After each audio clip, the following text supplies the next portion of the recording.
Gentile church. And it's really, I think, almost impossible to overemphasize how important and how influential this church will become.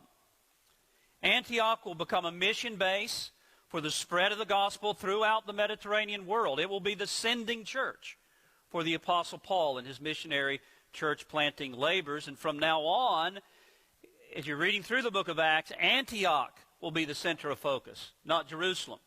Now, the Jerusalem church, it will continue to have great influence and authority as most of the apostles were there. But Antioch, in some ways, will become more prominent, if the most prominent, or at least much so. It's destined to become a strong, healthy, vibrant church with a gifted plurality of elders, a multi-ethnic church marked by prayer, preaching, and a zealous vision for missions and church planting. In fact, it will become one of the greatest missionary churches. It's not an exaggeration to say this, one of the greatest missionary churches in the entire history of Christianity. And as such, it's a church that we can learn a lot from.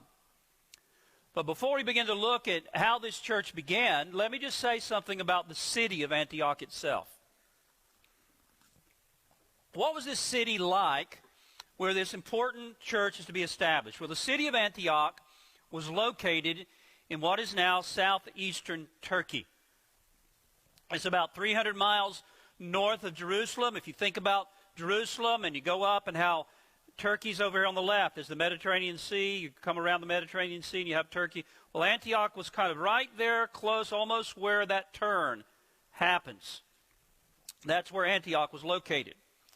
It was located on the Orontes River, about 20 miles east of the Mediterranean Sea, and that river led to a port, making it possible for the city to carry on extensive trade with other regions. It was a large city. It was the third largest city in the known world at the time, behind Rome and Alexandria. It's estimated that in the first century, it had a population of about 500,000. Because of its location in history, Antioch was also an unusually cosmopolitan city.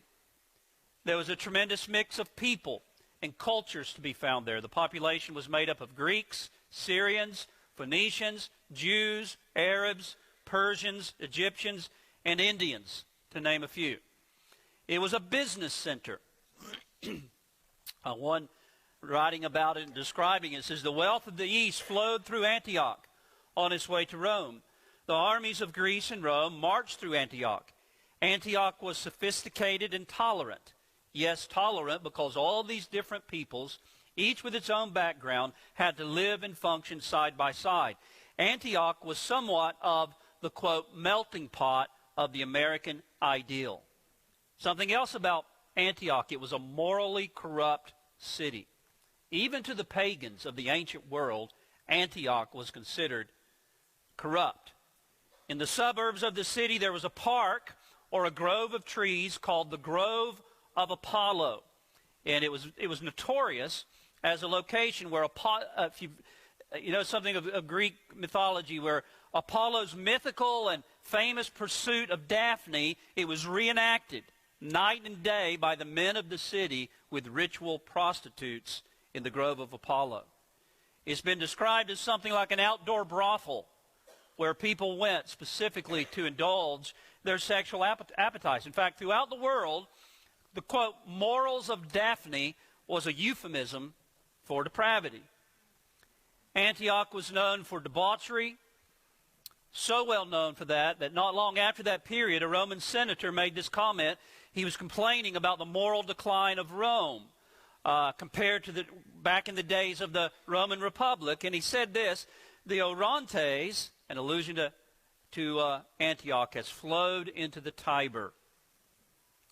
Yet this is the city, this large cosmopolitan melting pot, famous for its moral corruption, where this great church was planted. And when I was reading about Antioch, in many ways, it reminded me of South Florida. And there's a lesson for us right here at the outset. This should remind us that it's places like this where God does some of his greatest works. We often hear talk about the fact that in America we're now living in a post-Christian society, a society that's becoming more and more pagan and ungodly. The influence of Christianity in our culture continues to diminish and is quickly disappearing, and this is especially true in certain parts of our country, South Florida being one of them. And we often talk about how bad things are and how difficult it is to raise children in a place like this. The temptations, the sin, the materialism, the sexual permissiveness and perversion, the drug abuse, the party life atmosphere.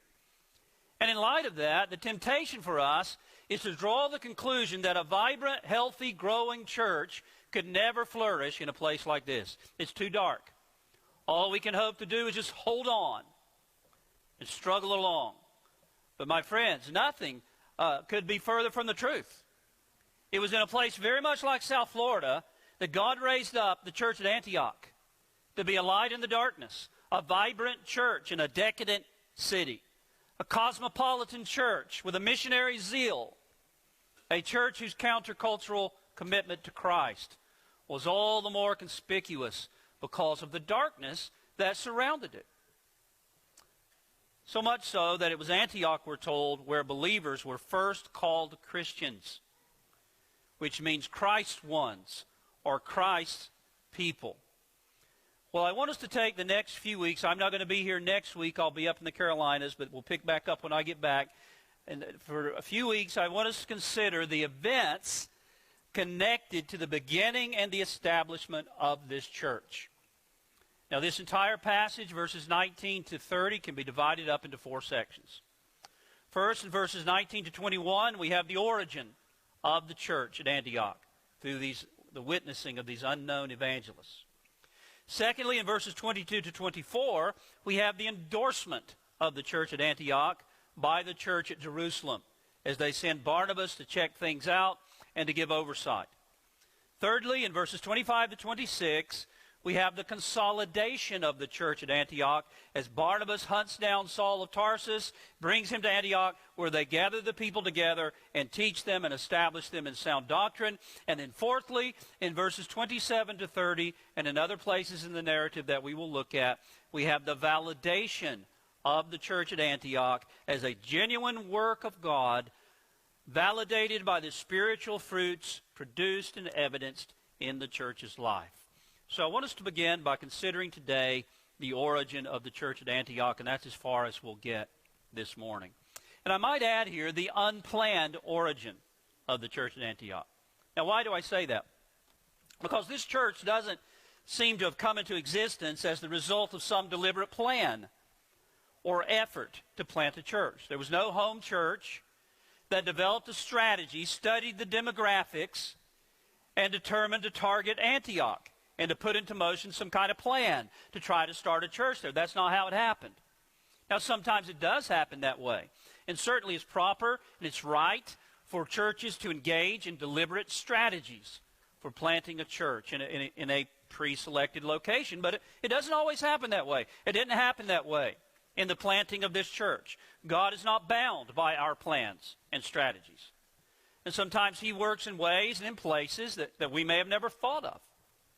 Ultimately, there were three major factors in the origin of this church. Let's look at them. The first was a providential dispersion. A providential dispersion. Picking up at verse 19.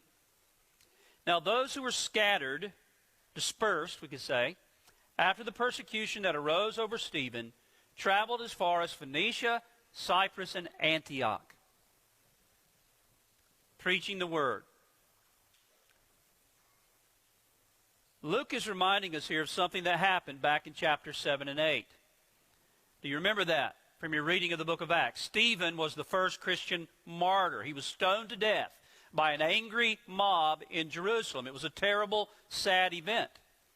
And after that, we read in Acts chapter 8, verse 1, that, quote, a great persecution arose against the church, which was at Jerusalem, and they were all scattered throughout all the regions of Judea and Samaria, except the apostles. So things seem pretty dark for the cause of Christ and for the church. The church in Jerusalem lost a lot of members who were scattered abroad.